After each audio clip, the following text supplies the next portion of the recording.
गीतदर्शकं च श्रीजैवसिद्धान्तप्रवेशिकेयं विरचते सर्वधियां हिताय।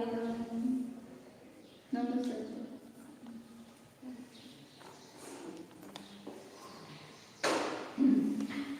50 प्रश्न तर याद करने के लिए कहा था आपको। पुस्तक सब बंद करना है। आता मराठी कम लोग नहीं आए, अभी एक एक आएंगे।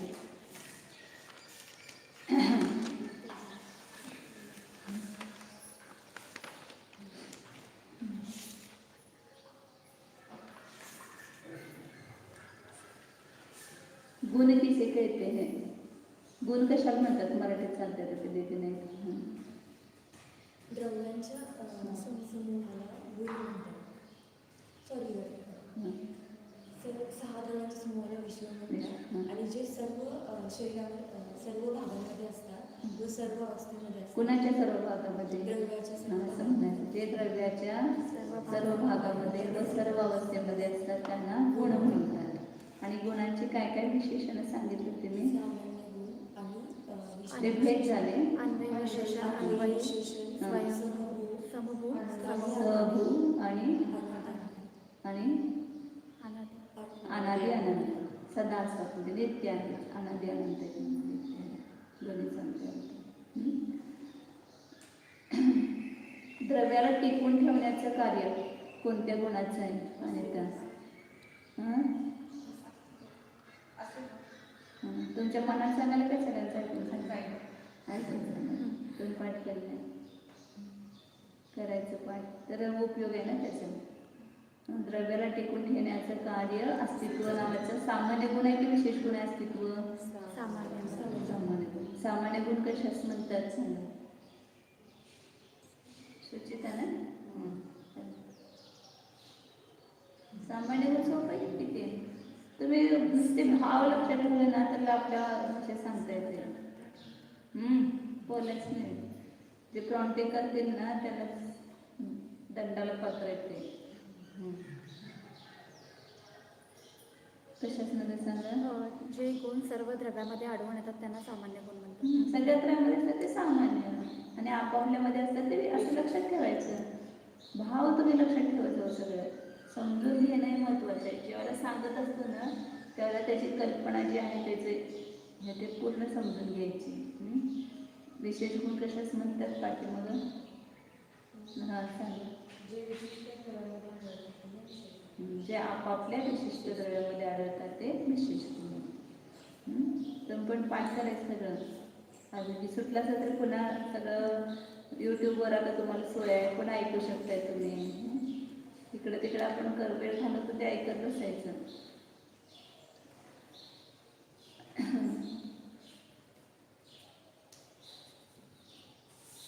द्रव्य कोणत्या तरी ज्ञानाने जाणले जाते? कोणत्या शक्तीमुळे? प्रमेयत्व शक्तीमुळे द्रव्य कोणत्या तरी ज्ञानाच्या द्वारे जाणले जाते। द्रव्यत्व गुणाचे कार्य काय? द्रव्यातील द्रव्यत्व टिकून ठेवणे। द्रव्यत्व गुणाचं नेहमी क्रिया बदलत राहणे, अवस्था बदलत राहणे। नेहमी द्रव्याची जी अवस्था बदलते कशामुळे? द्रव्य शक्ती असल्यामुळे, म्हणजे परिणमन होणं म्हणा, अवस्था बदलणं म्हणा, सगळ्याचा अर्थ एकच आहे। वस्तुत्व गुणाचं कार्य काय आहे? वस्तुत्व गुणाचं हां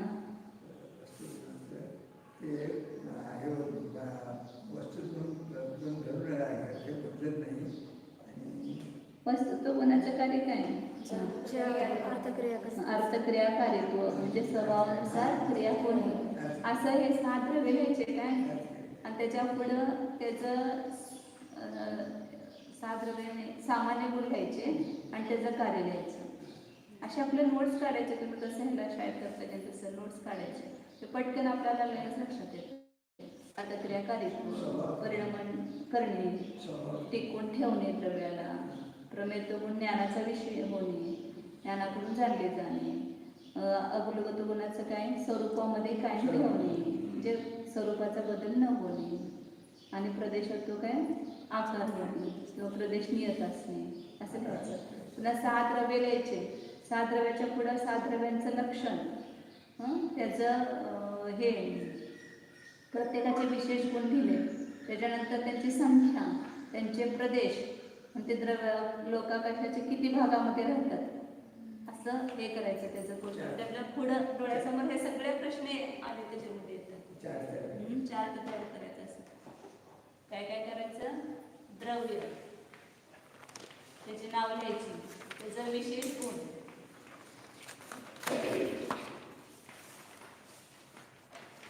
नंतर प्रत्येक द्रव्यांची संख्या, प्रत्येक द्रव्यांचे प्रदेश आणि त्यांचा अवघा, म्हणजे किती जागेमध्ये राहतात, आकाशाच्या कुठं राहतात आणि किती भागामध्ये राहतात. हे लोकाकाशामध्ये धर्मद्रव्य राहतात, तर जीवद्रव्य आलं उदाहरणार्थ. तर काय लिहिणार इथं? चेतना, विशेष गुण, संख्या त्याचे किती आहे? अनंत, अनंत. एका जीवाचे प्रदेश किती आहेत? असंख्य, अनंत नाही असंख्य. आणि अवघा किती आहे? लोकाकाशाचा असंख्यात्वा भाग, एका जीवाचा अवघा. आणि सर्व जीवांचं मिळून संपूर्ण लोक भागिले असंख्यात. आणि त्याचं सर्व द्रव्यांचं पुऱ्या लोकामध्ये राहतं. पुढे असं लिहितात सर्व लोक, सर्व द्रव्यांच्या अपेक्षेनं पूर्ण लोक, असं पुद्गल घ्यायचं. मग आता बाकीचं घेऊन आला तुम्ही.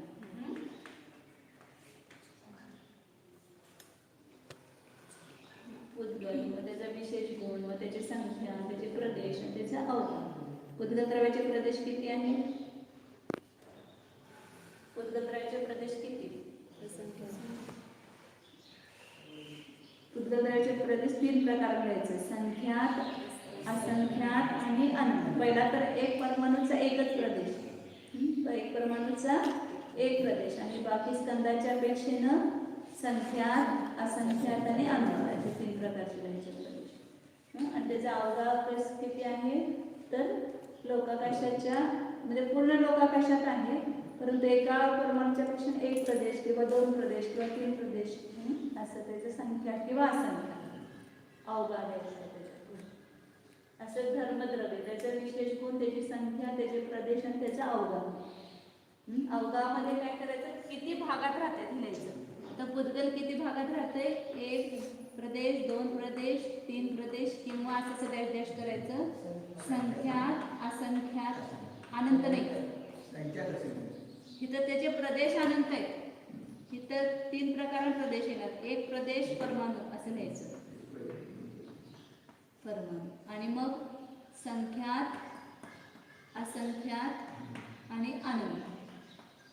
पुद्गलाचे प्रदेश अनंत आहेत, परंतु त्याचा अवघा किती प्रदेशात आहे? संख्यात किंवा असंख्यात प्रदेशातच आहे, अनंत प्रदेशात नाही अवघा. जे लोकाकाशाचे किती प्रदेश राहतात त्याला अवघा म्हणायचं. आणि धर्मद्रव्य, असं चारित्र्याचं सोपं आहे. आता बाकीचं चारित्र्य लिहा त्याच्यात खाली, असं लिहून घेतलं तर होईल पुस्तक.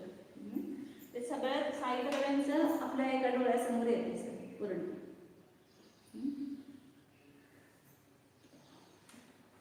वर्गणा किती आहेत पुद्गलाच्या? कोण सांगते? तुझ्या आहार वर्गणा. तुम्हाला प्रश्न पाडताना मला तुमची नावं पडतात. आहार वर्गणा, तेजस वर्गणा, आशा वर्गणा, मनोवर्गणा आणि कारण. 5 वर्गणा इथे सांगितलं. एकूण आहेत किती? 22. त्यापैकी 5 वर्गणेशी जीवाशी संबंध आहे 5 वर्गणेचा, म्हणून इथं 5च सांगितलं. आता त्याच्यामध्ये पण असं लिहायचं, हे 5 वर्गणा लिहायच्या, त्याचं कार्य लिहायचं. आर वर्गणेपासून काय तुम्हाला लिहून दिलं त्या दिवशी. आर वर्गणेपासून काय होतं? शरीर, औदारिक, वैदारिक आणि तेजस शरीर. औदारिक, वैदारिक आणि तेजस शरीर. तेजस नाही, आहार शरीर, ते 3 शरीर होतं. मनोवर्गणेपासून काय होतंय? अष्टदल कमला सगळे सांगतो त्याला सांगतो. द्रव्यमन, द्रव्यमन हे मनोवर्गणेपासून होत आहे. शब्द कशापासून बनतात? अर्चना ताई, कशापासून बनतात? व्याकरण क्रियाचंच बंद केलं त्यांना. ह्याला यायचंच बंद केलं तर तासाला.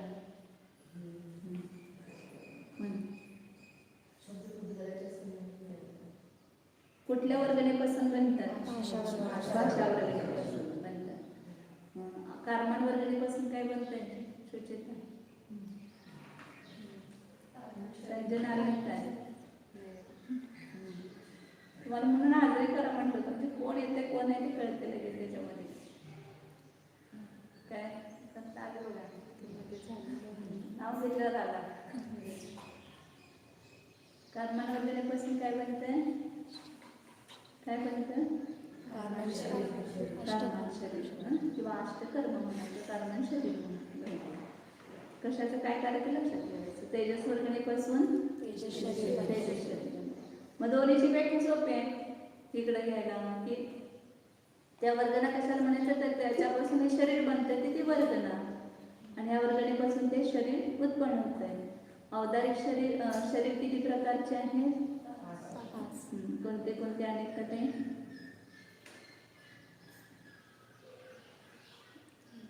अभ्यास करायचा. कोणते शरीर? औदारिक, आहार, वैक्रिक, तेजस आणि कारण. औदारिक नंतर वैक्रिक सांगते. आहार, तेजस आणि कारण. आहार शरीर कोणाला असते? श्रद्धा. आहार शरीर कोणाला असते? म्हणजे औदारिक नाही म्हणायचं, आहार शरीर. सहाव्या गुणस्थानावरती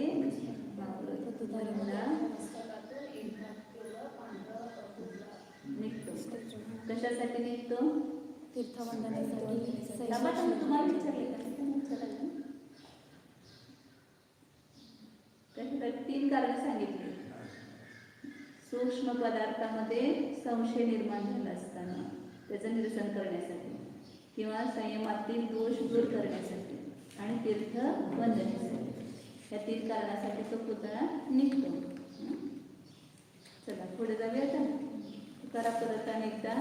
आणि तुम्हाला हे घेणार आहे लेखी परीक्षा घेऊया. म्हणजे कसं तुम्हाला व्हॉट्सअपवर फक्त टिक मार्क करायला लागणार आहे. तुमच्या व्हॉट्सअपवर ते तपासून तुम्हाला मार्क मिळणार त्याचे. तसं 1-2-4 दिवसात ते प्रश्न हे हा एक अध्याय एक प्रकरण कुठपर्यंत आहे? 76 पर्यंत आहे ना? इथंपर्यंत एक काढून 76 पर्यंत चला बघतो. आता पुढे 51 नंबरचा प्रश्न आहे. समुद्घात कशास म्हणतात? काल आलं होतं की जीव किती ह्याच्यामध्ये राहतो, तर जे प्राप्त झालेलं शरीर आहे त्यामध्ये राहतो, तेवढ्या प्रमाणात राहतो. कधी समुद्घाताला सोडून. समुद्घाताच्या वेळी मात्र तो फक्त शरीरात असत नाही, शरीराच्या बाहेर पण असतो. परंतु समुद्घाताला सोडून इतर वेळी तो आपल्या जेवढं शरीर आहे तेवढ्या शरीरामध्ये राहतो. मग ते समुद्घात काय आहे?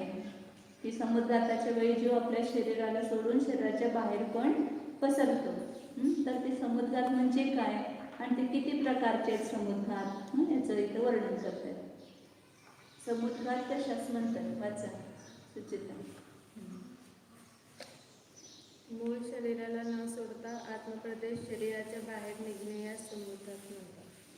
मूळ शरीर न सोडता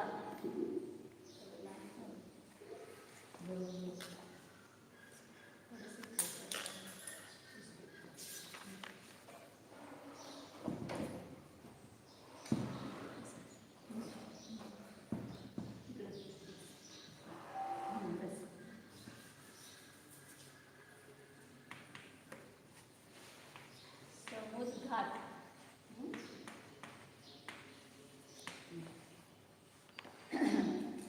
तर मूळ शरीराला न सोडता, म्हणजे मूळ शरीरात पण राहतात. मूळ शरीराला न सोडता याचा अर्थ काय? जर पूर्ण आत्मा बाहेर गेला तर शरीर कसं होईल? निर्जीव पडेल ना. मग ते मूळ शरीरात पण असतात आत्मप्रदेश आणि त्याच्या बाहेर सुद्धा पडतात. तर त्यावेळेला त्यास काय म्हणतात? समुद्घात म्हणतात. मूळ शरीराला न सोडता आत्मप्रदेश शरीराच्या बाहेर निघणे. आत्मा किती प्रदेश आहे सांगितलं? असंख्यात प्रदेश आहे. मग तेवढा आत्मा पसरू शकतो की नाही, किती लांब त्याला जायचं असतं तर तो आत्मा पूर्ण लोकप्रमाण पसरू शकतो. मग ज्यावेळेला तिथं जसं कार्य असेल त्याला अनुसरून आत्मा या शरीराच्या बाहेर गेला की तिथपर्यंत सगळे आत्मप्रदेश अखंडच असतात, या शरीरापासून तिथपर्यंत. जशी तुम्ही ती किरणं बघता की नाही, अशी आपण उजेड असं त्यावेळेला ती सूर्याची किरणामध्ये असं दिसते, तर तसंही आत्मप्रदेश अखंडपणेच असतात, तुटत नाहीत. इथून त्या शरीरात राहून ते पसरतात बाहेर. तर त्याला काय म्हणतात, समुद्घात म्हणतात. मूळ शरीराला न सोडता आत्मप्रदेश बाहेर निघणे, बाहेर पडणे, बाहेर निघणे असं म्हणतात. त्यास काय म्हणतात, समुद्घात म्हणतात. तर समुद्घाताचे प्रकार किती आहेत, 7 आहेत.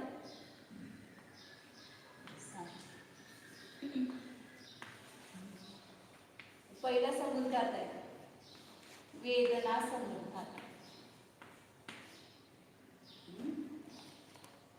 तर ज्याला शरीरामध्ये तीव्र वेदना झाली, आता बरं नसतंय, आता ज्याला असं व्हायला लागले नर्व काय, पण वेदना किती असतात. कुणाच्या कॅन्सर होतो तर कॅन्सरच्या पण खूप वेदना असतात.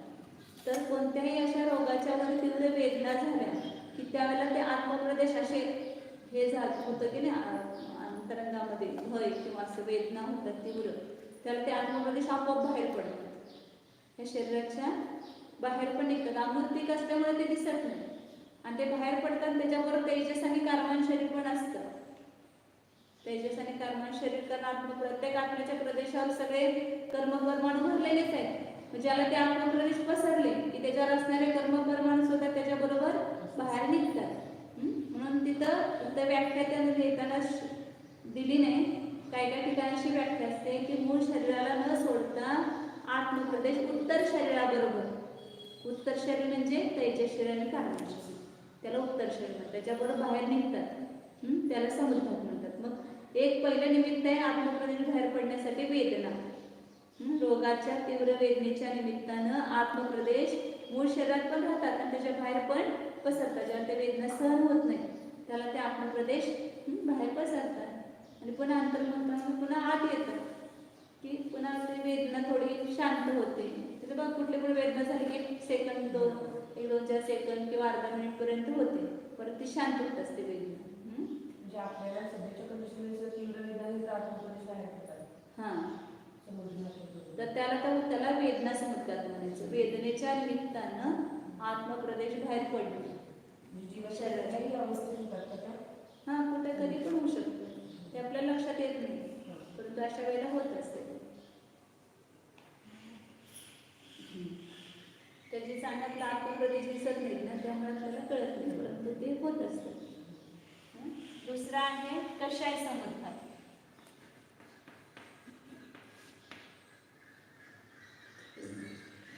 तीव्र क्रोधाधिक कषायांच्या निमित्तानं आत्मप्रदेश शरीराच्या बाहेर पडतात. शरीराला न सोडता सगळीकडे लावायचं, ते मूळ शरीराला न सोडता शरीराच्या बाहेर पसरतात. कशाच्या निमित्तानं, क्रोधाधिक कषायांच्या निमित्तानं. आपण बघा तीव्र क्रोध येतो त्यावेळेला, डोळे लाल बुंद होतात आणि तो आपल्या ह्याच्यात नसतोच. तो काय म्हणतो, मी माझ्यात नाही येतात, मला काय तुम्ही सांगू नका, मी माझ्या ह्याच्यात नाही आहे. तर त्याला ते आत्मप्रदेश असे काय होतात, बाहेर पसरतात. ते त्याला पण लक्षात येत नाही, परंतु ते होत असते समुद्रात आणि ते कसे एकदम शांत होतात.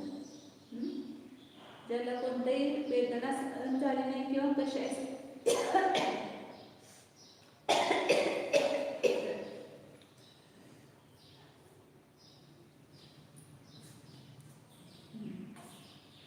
दुसरा कशा सांगितलं, तिसरा सांगितला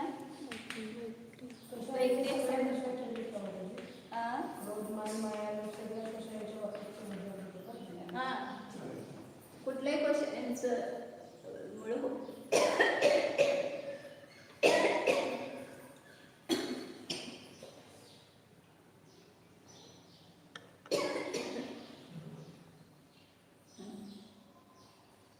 तर वैक्रिक समुद्र सांगितला.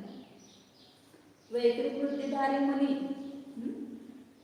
किंवा वैक्रिक शरीर ज्यांचा आयुष्य देव यांच्या विक्रियेच्या निमित्ताने आत्मप्रदेश बाहेर, म्हणजे विक्रिया करतात अनेक प्रकारच्या. देव सुद्धा इथे येतात ना, पंचकलानिकामध्ये अनेक प्रकारच्या विक्रिया कोण हत्ती बनतंय, कोण अनेक प्रकारचे वाहन बनतात, किंवा आणखी दुसरे पण रूप घेऊ शकतात ते, काही पण असं कुतोलता वगैरे करण्यासाठी. पण म्हणतो ना ते भूत असं काळं असतंय, पाय उठून असतात, तसे असतात, ते त्यांची विक्री असते. ते मूळ रूप त्यांचं तसं नसते. मूळ तर देवांचं रूप खूप सुंदर असतात देव, परंतु ते विक्रेच्याद्वारे तुम्हाला भीती घालण्यासाठी अशा प्रकारची रूप वगैरे ते घेऊ शकतात. तर कोणते रूप घेतात, तर ती विक्रिया करण्यासाठी त्यांचं जे आत्मप्रदेश बाहेर, म्हणजे आता ते तिथं स्वर्गात बसलेले देव किंवा नारकी सुद्धा आपल्या आपल्या भिडामध्ये ते सुद्धा काय करतात, वेगवेगळे आता तिथं नरकामध्ये झाडांचं वगैरे वर्णन केलं, ते नदीचं वर्णन केलं. ती नारकींची विक्रियाच असते.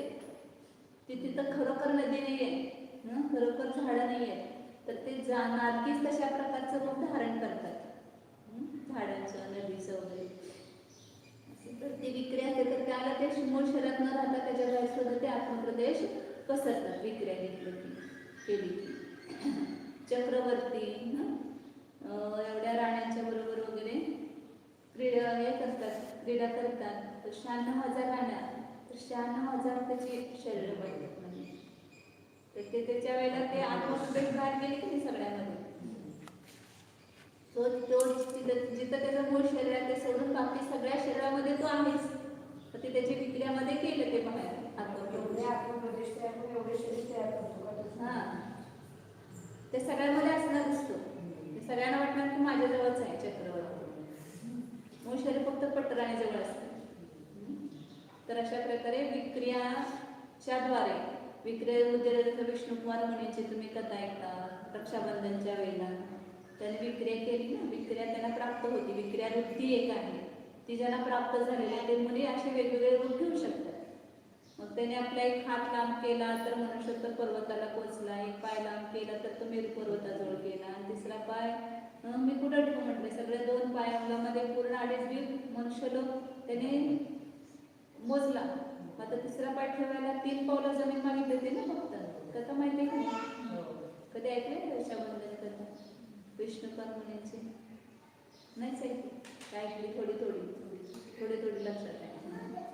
तर ते तिथं त्यांना विक्रिया बुद्धी प्राप्त होती. त्यावेळेला त्यांचं शरीर ते लांब झालं. कथा सगळ्या वाचायच्या, छान असते सगळ्या कथा. रक्षाबंधनची, ऋतुपंचमी कथा, कशामुळे ऋतुपंचमी साजरा करतो, का आपण रक्षाबंधन साजरा करतो, कोणत्या निमित्ताने झालेल्या ज्या कथा आहेत त्या सगळ्या वाचायच्या. 8 अंगामध्ये प्रसिद्ध झालेले सगळे राजे लोकांची.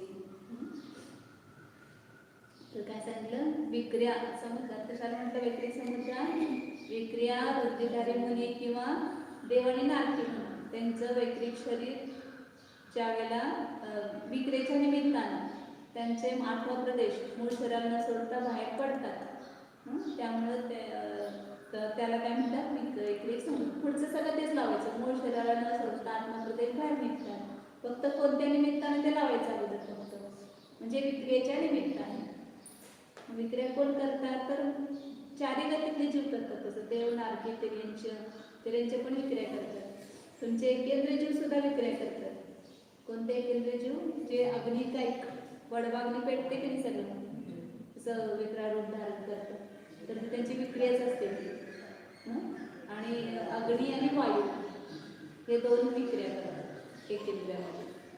आणि पंचेंद्रिय तिर्यंच्यामध्ये साप असतो किंवा ते तुमचं ते सरडा आहे, मोर आहे, अनेक प्रकारची विक्रिया ते पण करू शकतात. तर त्यावेळेला ते, परंतु ते आपल्या शरीरालाच वेगवेगळ्या रूपाने बनवतात. विक्रिया तर मनाच्या द्वारे दिसते. मन नाही, शरीर विक्रिया करतात ना. फक्त एवढंच आहे की नारकी वेगळं विक्रिया करू शकत नाही, देव वेगळी विक्रिया करू शकतात. म्हणजे त्यांचं मूळ शरीर ठेवून बाकीचे दुसऱ्याने नवीन तयार करू शकतात. परंतु नारकी आपल्या शरीराला वेगवेगळ्या प्रकारे बनवतात. तसं मनुष्यांचे त्यांच्यामध्ये आपल्या शरीराला वेगवेगळ्या रूपाने बनवणं, फक्त आपल्या शरीर हे सर्व ठेवून आणि पुन्हा दुसऱ्या विक्रिया करणं हे देवांच्या मध्ये आणि चक्रवर्तीमध्ये आहे, बाकी कोणामध्ये नाही. त्याला असं नाव आहे पृथक विक्रिया आणि अपृथक विक्रिया. पृथक विक्रिया म्हणजे आपल्या शरीरापासून आणि दुसरं शरीर तयार करणं, ते पृथक विक्रिया झाली. आणि अकृतक विक्रिया म्हणजे आपल्या शरीरालाच नाना रूपानं बनवणं, हे अकृतक विक्रिया आहे. तर विक्रियेच्या निमित्ताने आत्मप्रदेश शरीराला न सोडता बाहेर निघणं, त्याला काय म्हणायचं? वैक्रिय समुद्धान. वेदना समुद्धान कधी होतो?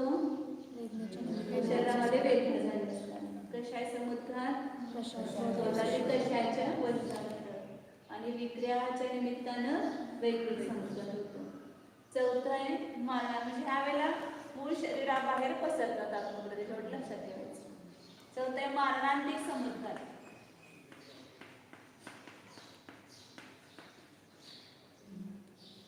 तर मरणाच्या पूर्वी जिथं जन्माला जाणार आहे, जिथं जन्म घेणार आहे, तर तिथं जाऊन आत्मप्रदेश स्पर्श करतात.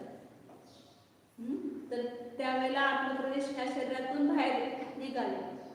आता इथून समजा जर रोगात जन्म न घेणार आहे, तर मी मरणापूर्वी एक अंतर्मुहूर्त जो काळ आहे, त्यावेळेला ते आत्मप्रदेश ह्या मूळ शरीरातून तिथं जाऊन स्पर्श करतात. स्पर्श करून येतात, स्पर्श करून येतात असं लिहिलेलं असतं सगळीकडं. आता शास्त्रामध्ये तसं आहे की एक पण नाही, हाच मरून तिकडे जातात. आता आपले आत्मप्रदेश पसरले, मग हा शरीर काय जाणार? ह्या शरीरातच आत्मप्रदेश ओढून घेणार तिकडे जिथं जन्म घेणार आहे तिथं. तर मरणाचं समुद्र, फक्त एवढं तर लक्षात ठेवायचं, मरणाच्या पूर्वी नवीन जे जन्म घेणार आहे त्याला स्पर्श करण्याकरता आत्मप्रदेश शरीरातून बाहेर निघतात, त्याला स्पर्श करण्याकरता बाहेर निघतात. त्यास काय म्हणतात? मरणातील समुद्धान. सगळ्यांचा होतो तसा नियम नाही, बहुतेकांचा होतो, परंतु काहींचा होत पण नाही मरणातील समुद्धान. ते त्याच्या अशी इच्छा आहे बाबा कुठे जन्म घेणार आहे काय असं झालं तर त्याला होत असेल मरणातील समुद्धान. असा नियम काही सांगितलेला नाही आहे, परंतु बहुभाग होतो आणि काही एक भाग होत नाही मरणातील समुद्धान. पाचवं आहे तेजस समुद्धान.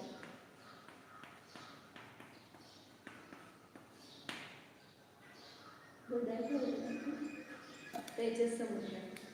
शुभ किंवा अशुभ तेजस वृद्धीमुळे निघणाऱ्या तेजस शरीराबरोबर आत्मप्रदेश बाहेर पडणे. तेजस शरीर जसं ते विक्रिया वृद्धीच्या द्वारे ते वैक्रिक शरीर निघते ना, तसं तेजस नावाचे शरीर हे जे आपल्या शरीराबरोबर आहे ते वेगळं, आणि ज्यांना वृद्धी आहे असते तेजस वृद्धी, अशा मुनींच्या डाव्या खांद्यातून अशुभ तेजस निघते आणि उजव्या खांद्यातून शुभ तेजस शरीर निघते. कशासाठी? म्हणजे ज्या मुलींना वृद्धी प्राप्त असते त्यांना समजा आता काहीतरी झालं, तुम्ही द्विपायन कुमार मुनींची पण कथा ऐकली असेल का नाही? द्विपायन कुमार मुनी जे ज्याला नेमिनाथ तीर्थंकर होते, त्यावेळेला त्यांच्या संभाषणामध्ये कृष्ण बलदेव हे सगळे होते आणि द्वारका नगरी अत्यंत सुंदर होती, म्हणजे सोन्यासारखी सुंदर देवाने त्याची रचना केली होती असं म्हणतात. तर त्या द्वारका नगरीबद्दल कृष्णाला प्रश्न झाला की ह्या द्वारका नगरीचं किती दिवस, आपल्याला वाटतं ना हे सगळं असं वैभव जसं आता बाहुबलीत होतो, हे वैभव किती दिवस टिकणार आहे असं वाटतं ना मला. तर त्यांना पण असं वाटलं की द्वारका नगरी किती काळ राहणार आहे, अशी सुंदर ही स्वर्गासारखी सुंदर आहे. तर त्यांच्या नेमिनाथ समूहच्या भगवंतांच्या ह्याच्यातून दिव्यध्वनीतून निघालं की 12 वर्षानंतर ही जळून खाक होणार द्वारका नगरी. आणि ती कुणाच्या निमित्तानं जळणार? तर द्विपायनीच्या निमित्तानं जळणार. द्विपायन म्हणजे तो त्यांचाच भावाचा मुलगा काय कोणतं होता, ती सांगितलं कृष्ण बलदेव हे दोघं फक्त वाचणार, बाकी सगळे जळून खाणार. आणि कृष्ण म्हणजे आपल्या माता पित्यांना कुणालाच घेऊन जाऊ शकत नाही, फक्त बलदेव आणि कृष्ण तेवढंच ते त्या द्वारका नगरीतून बाहेर पडून ते वाचणार. आणि त्याच्यानंतर सुद्धा कृष्णाचा मृत्यू, तो कोण द्वैपायन नाही त्याचं नाव विसरलं काय ना, जरद कुमारच्या हातानं त्याचा मृत्यू होणार कृष्णाचा, असं सगळं ते सांगितलेलं असते दिव्यध्वनीमध्ये. आणि ती द्वारका नगरी कशाच्या निमित्तानं जळणार? तर दारूच्या निमित्तानं जळणार असे सांगितल्यानंतर मग ते द्विपायन कुमार म्हणजे मुनी नव्हते अगोदर, ते पण राजकुमार होते. त्यांना वाटलं आपल्या निमित्तानं द्वारका नगरी जळणार तर आपणच राहायचं नाही तर कशी जळेल बघा द्वारका नगरी, आपणच इथून निघून जाऊ. आणि त्यांना वैराग्य पण झालं, त्यांनी मुनी दीक्षा धारण केली आणि ते द्वारका नगरीतून निघून गेले. आणि सगळ्या लोकांना काय वाटलं, द्वारच्या निमित्तानं जळणार, मग सगळे दारू काय करूया आपण गावाच्या बाहेर म्हणून फेकूया. दारूच पण जर आपल्याला राहिली नाही तर दारूच्या निमित्तानं कसं जळेल. मग सगळी दारू नेऊन बाहेरच्या खड्ड्यामध्ये टाकली, गावाच्या बाहेरच्या खड्ड्यामध्ये. आणि ते निघून गेले. म्हटलं आपण 12 वर्ष यायचंच नाही द्वारका नगरीमध्ये, मग आपल्या निमित्तानं कसं जळेल. इकडं तर विश्वास पण होता, कारण भगवान सांगतात म्हटल्यावर ते होणार. पण तिकडं असंच असते आपली श्रद्धा. 2 मास आपले हे असते की आता कोणतं सांगितलं की तुमचं अमुक होणार आहे, मग आपण शांती खोल्या, मग आपण हे करूया, मग आपलं तर टळेल असं वाटत असते ना. तसं त्याला पण वाटलं की बाबा असं टाळू आपण, म्हणून ते सगळं केलं. झाल्यानंतर काय झालं, 12 वर्ष पूर्ण झाली, द्वारका नगरी तशीच होती. मग त्यांना वाटलं आता द्विपायन कुमार मुनींना आता 12 वर्ष पूर्ण झाले, आता काय टळून गेले, आपले काळ टळून गेला, तर काय होणार नाही. म्हणून ते द्वारका नगरी जवळ आले आणि बाहेर द्वारका नगरीच्या बाहेरच बसून तपश्चरण करत होते. आणि इथं हे सगळे यादव कुमार, यादव कुळातले, ते सगळे जलक्रीडा करण्यासाठी वनाच्या बाहेर गेलेले, जंगलाच्या म्हणजे आपल्या गावाच्या बाहेर वन असते तिथे गेलेले असतात. आणि सगळं जलक्रीडा करतात, हे करतात सगळं. आणि येताना त्यांना काय होते, तहान लागते. वनक्रीडा करतात आणि येताना तहान लागते. मग तहान लागली म्हणून तिथं त्या खड्ड्यामध्ये पाणी नसते, म्हणून ते पाणी प्यायला जातात, पाणी पितात. तर ती असते दारू, ते सगळे दारू टाकलेले असते ना, त्याच्यातच पाणी पावसाचं वगैरे पडून ते सगळं नशाकारकच झालेलं असतं पाणी. मग ते सगळं पितात की त्यांना सगळ्यांना नशा चढते. नशेमध्ये काय पण मग बोलते माणूस, नशेमध्ये काय विवेक असत नाही. मग ते झिंग सगळं, मग तिथं त्यांना द्विपायन कुमार मुनी ध्यानाला बसलेले दिसतात. हे बघा हा नागडा कोण आलेला येतो, असं करून त्यांना काय वाटतं ते शिवी द्यायला लागतात. त्या नशेमध्ये त्यांच्यात दगड फेकायला लागतात. असं सगळं ते दंगा चालेला असतो त्यांचा. नंतर द्विपायन कुमार मुनींना खूप राग येतो, त्याला क्रोध येतो खूप. आणि त्यांनी खूप 12 वर्ष तप केलेलं असते, त्यांना तेजस्वृती प्राप्त झालेली असते. आणि त्यावेळेला त्यांना असे भाव येतात की सगळ्यांचा सत्यानाश होईल, असे त्यांना भाव होतात की त्यांच्या डाव्या खांद्यातून तेजस शरीर निघते. ते तपाच्या निमित्त वृद्धीच्या निमित्ताने निघालं ते तेजस शरीर म्हणायचं. आणि ते एवढं लांब असते, 12 योजनापर्यंत जाऊन शेंद्री कलरचा असतो तो तेजस शरीर. आणि त्या सगळ्या 12 योजनापर्यंत जाऊन त्या सगळ्या नगरीला जाळून तो पुन्हा आपल्या मूळ शरीरातून आपल्या त्यांच्या शरीराला पण जाळून टाकतो. मग ते द्विपायन कुमार मुनी खूप त्यांनी तपस्या केलेली असते, परंतु त्यावेळेला त्याला विवेक राहत नाही, ते कशाच्या अधीन होतात आणि ती द्वारका नगरी सगळी जळून जाते. मग भगवंतांचं म्हणणं वचन खरं झालं की खोटं झालं. द्विपायन कुमारच्या निमित्तानं जळणार आणि दारूच्या निमित्तानं जळणार. आणि त्यामुळं त्या द्विपायन कुमार मुनींना तेजस वृत्ती होती. तर त्यांच्या डाव्या खांद्यातून काय झालं, तो तेजस पुतळा निघाला, तेजस शरीर निघालं. आणि शुभ तेजस म्हणायचं त्याला, डाव्या खांद्यातून निघालं. म्हणजे ज्याला सगळ्याचा नाश करण्याचे भाव होतात आणि त्यांच्यामध्ये तपाच्याद्वारे आपल्याला वृत्ती प्राप्त झालेली आहे. परंतु ज्या वेळेला ते हे भाव झाल्यानंतर मग ते मुनी राहत नाही, ते मिथ्या दृष्टी होतात. ते मरून कुठं गेले, व्यंतरदेव झाले, म्हणजे पुढच्या वरच्या स्वर्गात जाणार आहे. परंतु ह्या असले परिणाम केल्यामुळं मरून कुठे, पहिला देवायचंच बंद केलेलं, पुढच्या स्वर्गात जाणार होते. परंतु असे भाव झाल्यामुळे पुन्हा ते एकदम खालच्या भौमंत्रिकामध्ये म्हणजे व्यंतरामध्ये जाऊन जन्मतात. आणि असंच शुभ तेजस पण आहे दुसरा, की ज्या वेळेला त्या मुनिराजांच्यामध्ये तेजस्वृत्ती प्राप्त झालेली आहे आणि समजा गावामध्ये काहीतरी रोग पसरला, काहीतरी असं हे झालं, मग त्यांना सगळ्यांच्याबद्दल दयाभाव उत्पन्न होतो की या सगळ्यांचा आपण संकट दूर करू. तर त्याला त्यांच्या उजव्या खांद्यातून शुभ तेजस निघते, शुभ तेजस शरीर. आणि ते सगळ्या पूर्ण 12 योजनापर्यंत जाऊन सगळं सुभिक्ष करून येतं. सगळं तिथं जे काय हे झालेलं असतं सगळे फळं फळं जे काय असतील ते सगळे धान्य वगैरे लागून सगळं सुभिक्ष होते त्या ठिकाणी. अशा प्रकारे दोन प्रकारचं तेजस शरीर, एक शुभ तेजस आणि अशुभ तेजस. मग त्यावेळेला त्यांचं मूळ शरीर सोडून आत्मप्रदेश त्या तेजस शरीराबरोबर बाहेर पडले, म्हणून त्याला कोणता समुद्र म्हटलं? तेजस समुद्र. तर काय म्हणायचं? शुभ किंवा अशुभ तेजस वृद्धीमुळे निघणार आत्मप्रदेश मूळ शरीराला न सोडता बाहेर पडतात, त्याला काय म्हणतात? तेजस समुद्घात म्हणतात. म्हणजे वैक्रियक शरीर आणि तेजस शरीर हे वृद्धीच्या निमित्ताने पण होतात. वैक्रियक शरीर कुणाचं असते? देव नारकींचं. परंतु ज्याला मनुष्य तिऱ्यांची विक्रिया करतात तर त्याला सुद्धा त्यांची काय होते? ते वैक्रियक शरीर होते. आणि तेजस शरीर सुद्धा असं वृद्धीच्या निमित्तानं प्राप्त होते. एक तेजस शरीर सगळ्यांच्या जवळ आहे आणि हे वृद्धीच्या निमित्तानं निघालेलं तेजस शरीर की ते शुभ तेजस सगळ्याचा नाश करून येतं, जाळून येतं सगळ्याला, आणि शुभ तेजस सगळ्यामध्ये सुभिक्ष करून येतं. असे तेजस समुद्रात होतो. हे पण मुलींनाच होणार, दुसऱ्या कोणाला होणार नाही तेजस समुद्रात. कुठल्या गुणस्थानाच्या मुलींना? 6व्या गुणस्थानावर. तेजस आणि आहारक समुद्र दोन्ही पण 6व्या गुणस्थानामध्येच होतो. आणि पुढचं कोणतं आहे? आहारक समुद्रात.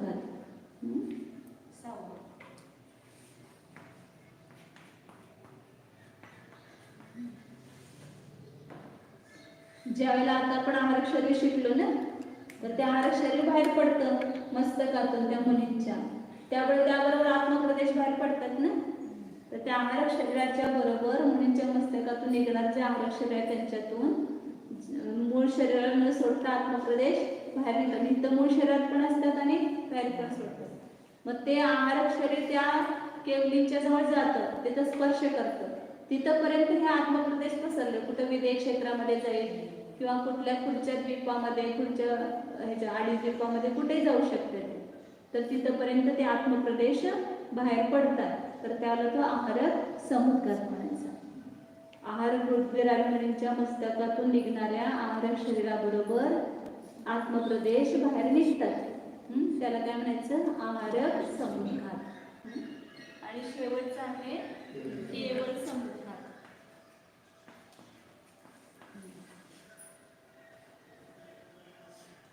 काल सांगितलं होतं तुम्हाला की 13व्या गुणस्थानामध्ये म्हणजे आर्यंत असतात त्यावेळेला एक अंतर्मुहूर्त त्यांची आयुष्य शिल्लक राहते. त्यावेळेला काय होतो? केवळ समुद्घात होतो. म्हणजे त्यांचे आत्मघात इथं मध्य लोकांमध्येच आडीद्वीपामध्येच मुनी असतात, त्याच्या बाहेर मुनी नसतात. जम्बूद्वीप आहे, परत क्षेत्र आपले हे जम्बूद्वीप, लवण समुद्र, पुढं एक द्वीप. तर ह्या जम्बूद्वीपामध्ये ह्या धारकी खंडामध्ये आणि पुढे पुष्करार्ध समुद्र द्वीप आहे. ह्या आडीद्वीपामध्येच मनुष्य राहतात, त्याच्या बाहेर मनुष्य असत नाही. तर तिथूनच काय होतं? समुद्घात होतो.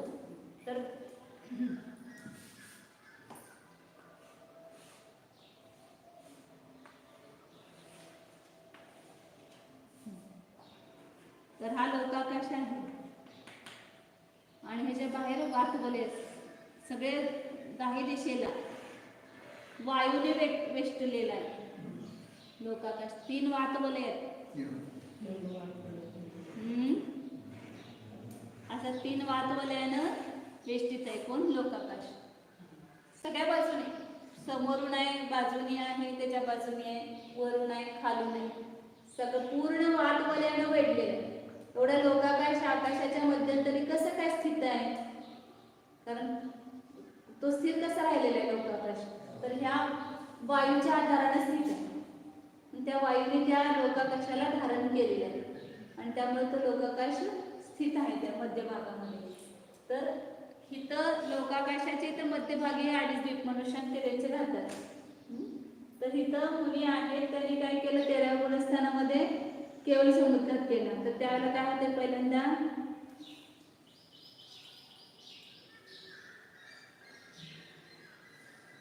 हे जसं उभं असतात किंवा बसलेले आहेत, समजा दोन्ही प्रकाराने होऊ शकतं.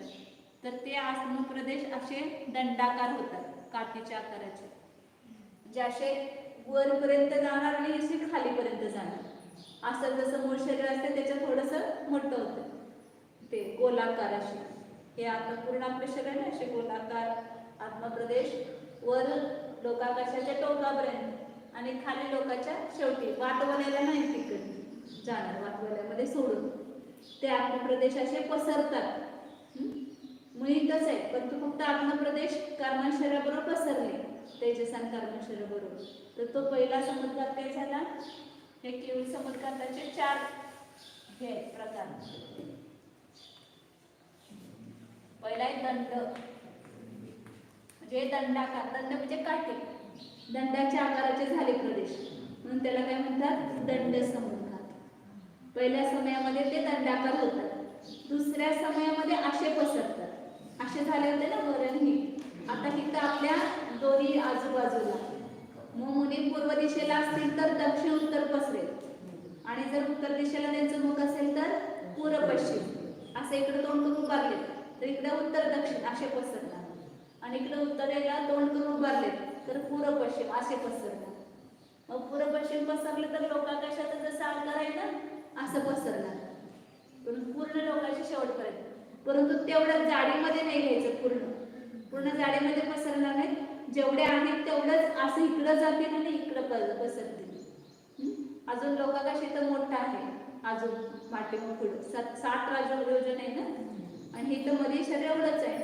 तेवढ्या शरीरावर म्हणजे कपाटाचा आकार झाला होता. कपाट कसं असतं, असं पसरट जास्त असतं आणि त्याची जाडी कमी असते आणि त्याची लांबी मोठी असते.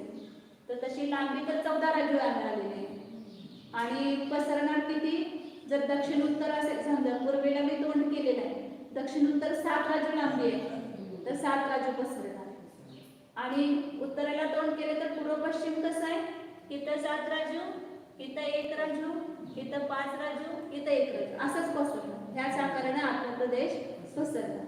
म्हणजे तो आकार कसा झाला, कपाटासारखा झाला, म्हणून त्याला काय म्हणतात, कपाट समुद्घात. आणि त्याच्यानंतर तिसरा आहे प्रतर समुद्घात, म्हणजे असे पसरत चालले ते आत्मा, फक्त पहिल्यांदा असे दंडरूप झाले होते, पुन्हा असे पसरले, आणि प्रतरमध्ये पूर्ण लोकाकाशवर पसरले, फक्त वाट वलय सोडून बाहेर जे वाट वलय त्यामध्ये गेले नाहीत आत्मप्रदेश. तर त्याला काय म्हटलं, प्रतर समुद्घात. आणि ज्याला ह्या वाटवलयामध्ये पण पूर्ण पसरले तर चौथा येतो लोकपूरण, म्हणजे लोकाकाशामध्ये संपूर्ण लोकाकाशामध्ये पसरले, पूर्ण लोकाकाशामध्ये पसरले तर त्याला काय म्हणायचं, लोकपूरण. मग त्याला त्यांचा आत्मा पूर्ण लोकप्रमाण झाला, त्यांचे आत्मप्रदेश पूर्ण लोकभर आहे, ते इथंच आहे फक्त, म्हणजे त्यांचं शरीर इथंच आहे, परंतु त्यांचे आत्मप्रदेश मात्र पूर्ण लोकाकाशामध्ये पसरलेले आहेत. मग आता पुन्हा काय होणार, पुन्हा हे लोकपुराणातून पुन्हा संकुचित करून घेणार आत्मप्रदेश. मग ते पुन्हा काय होणार, प्रतररूप होणार 5व्या समयात, पुन्हा असे प्रतररूप होणार. पुन्हा 6व्या समयात पुन्हा ते कपाट रूप होणार, प्रतराचे पुन्हा संकोच होणार आणि पुन्हा कपाट रूप होणार, आणि पुन्हा कपाटाचे संकोच करून पुन्हा दंडरूप होणार, आणि पुन्हा मूळ शरीरामध्ये प्रवेश करणार. 8व्या समयात मूळ शरीरामध्ये प्रवेश होतो. या केवली समुद्राला किती समय लागले, 7 समय लागले. एक समय दंड, दुसऱ्या समयात कपाट, तिसऱ्या समयात प्रतर, चौथ्या समयात लोकपूरण, पुन्हा प्रतर, कपाट, दंड, आणि पुन्हा मूळ शरीरामध्ये प्रवेश केले ते सगळे आत्मप्रदेश. अशा प्रकारे हा केवली समुद्घात होतो. मग कशासाठी होतो ते, आयु कर्माच्या स्थितीबरोबर शेष 3 आघाती कर्मांची स्थिती व्हावी. 4 आघाती कर्म असतात आर्यंतांच्या जवळ. आर्यंत कुणाला म्हणायचं, 4 घाती कर्मांचा ज्यांना नाश झालेला आहे, आणि 4 अनंत चतुष्टय ज्यांना प्रकट झालेले आहे. तुमची पाठशाळा झाली म्हणून मी ते सुरू केलं नाही, नंतर माझी सुरुवात करायची इच्छा होती की नमोकार मंत्रापासून त्याचं पंचपरमेष्ठींचं स्वरूप वगैरे सांगावं. कर्तव्य सगळे म्हटलं की आमची पाठशाळा झाली, शिकलोय म्हणताना मग म्हटलं आहे ते तुम्हाला, मग प्रवेशिका सुरू केली. हे सुद्धा यायला पाहिजे, पंचपरमेष्ठींचं स्वरूप कुणाला म्हणतात, पर्यंत सिद्ध वगैरे. तर काय सांगताय, की आयुकर्माची स्थिती बाकीच्या 3 आघाती कर्माची स्थिती कमी व्हावी म्हणून हे केवढी समुद्रात होतं. म्हणजे असे पसरत गेल्यानंतर ते कर्मांची स्थिती आपोआप घटत जाते आणि पुढं इथं येऊसपर्यंत अंतर्मुहूर्तच राहते ते कर्माची बाकीच्या कर्माची स्थिती. असंख्यात वर्षाची स्थिती असते ती सगळी कमी होऊन आयुकर्म जेवढं आहे अंतर्मुहूर्त तेवढी शिल्लक राहते. मग ते अंतर्मुहूर्तानंतर मोक्षाला जाणार. त्यामुळे सगळ्या कर्माचा नाश होणार त्यांच्या. तर दंड कपाट प्रसर झाले बघा तिथं. प्रतर आणि लोकपुर या रूपाने आत्मप्रदेश बाहेर पडतात. त्यास केवली समुद्रात म्हणतात. वेळ झाला तुमचे. हे 7 समुद्रात उद्या पाठ करून यायचं आणि मागचं सुद्धा रिव्हिजन करायची. तुम्हाला सांगते मग कधी एवढं जर प्रश्न झाल्यावर घ्यायचे असेल तर मग ते झाल्यावरच लेखी परीक्षा करू शकायचं.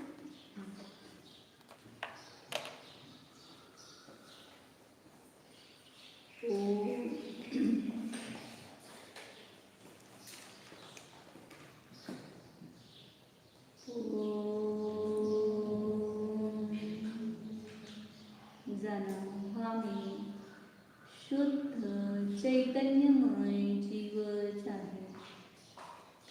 हा मी ज्ञानदर्शन स्वरूप आहे. जाणण्याचा प्रयत्न करा.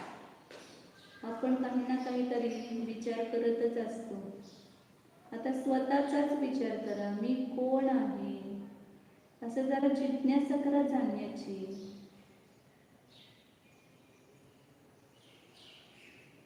मी एक जीव आहे. कधीपासून आहे? अनादी काळापासून आहे. कधीपर्यंत राहणार? अनंत काळापर्यंत असणार.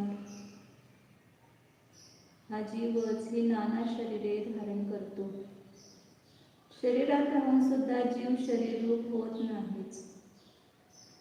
म्हणून त्या शरीरापासून भिन्न स्वतःला जाणे. शरीर तर आपल्याला डोळ्याने दिसत आहे. हे दिसणारे शरीर हे पुद्गलमय आहे. कारण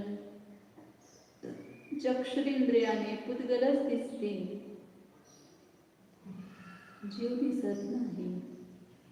म्हणून जे दिसते ते मी नाही. हा माझा चेहरा नाही. मी तर ज्ञान चेहराचा आहे. ज्ञान हाच माझा चेहरा आहे. चैतन्य हेच माझे स्वरूप आहे. स्वतःला चैतन्य रूपाने अनुभव. मी अमूर्ती चैतन्य मूर्ती आहे. ज्ञान दर्शन स्वरूप आहे.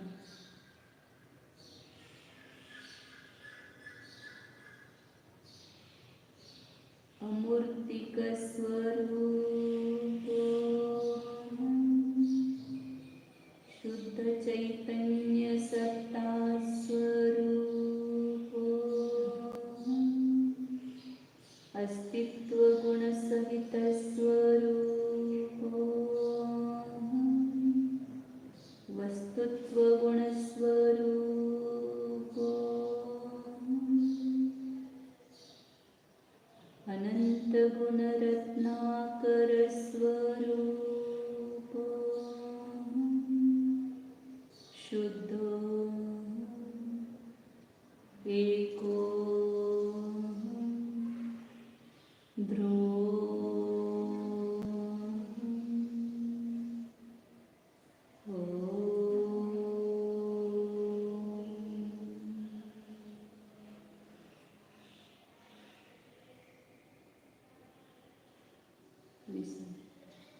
नमो